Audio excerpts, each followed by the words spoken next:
Hello అండి. అందరికి నమస్కారం. Be safe and be healthy. ఈరోజు మన వీడియోలో చిక్కుడు గింజల టమాటాతో చేసే రెసిపీ చూసేద్దామా? ఈ రెసిపీ అందరికీ తెలిసిందేనండి. దీనికి కావాల్సిన ఇంగ్రీడియెంట్స్ డిస్క్రిప్షన్‌లో ఇస్తాను. చెక్ చేయండి. స్టవ్ వెలిగించి బాండీ పెట్టి 2 టేబుల్ స్పూన్ ఆయిల్ వేయాలి. తిరగమాత గింజలు, ఆనియన్స్, పచ్చిమిర్చి, టమాటా వేసి బాగా మగ్గనివ్వాలండి. తర్వాత చిక్కుడు గింజలు వేయాలి. చిక్కుడు గింజలు కొంచెం మగ్గిన తర్వాత అల్లం వెల్లుల్లి పేస్ట్, పసుపు, ఉప్పు, కారం వేయాలండి. అయితే మొన్న క్రిస్మస్‌కి మా ఊరెళ్ళానని చెప్పాను కదండీ!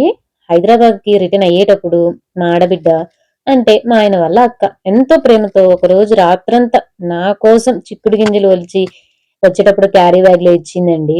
నర్సరావుపేట టు సత్తెనపల్లి ఎళ్ళే రోడ్‌లో మా వదిన వాళ్ళది కూరగాయల వ్యాపారం అండి. ఏ1 క్వాలిటీ అండ్ రీజనబుల్ రేట్స్ ఉంటాయండి. మీలో ఎవరైనా నర్సరావుపేట నుంచి ఈ వీడియో చూస్తున్నట్లయితే ఈ వీడియో మీకోసమే. ఒకసారి వెళ్లి విజిట్ చేసేయండి. మా వదిన వాళ్ళ channel name Mr and Mrs యాపారం. Care of Anjali and Ramesh. ఒకసారి నిజంగా చెక్ చేయండి. వెజిటబుల్స్ క్వాలిటీ సూపర్ ఉంటాయండి. ఈ రెసిపీని మీరు ట్రై చేయండి. ఎలా వచ్చిందో కామెంట్‌లో చెప్పేసేయండి. ఎవరైనా ఫస్ట్ టైం మా ఛానల్ చూస్తే లైక్ చేయండి, షేర్ చేయండి, సబ్స్క్రైబ్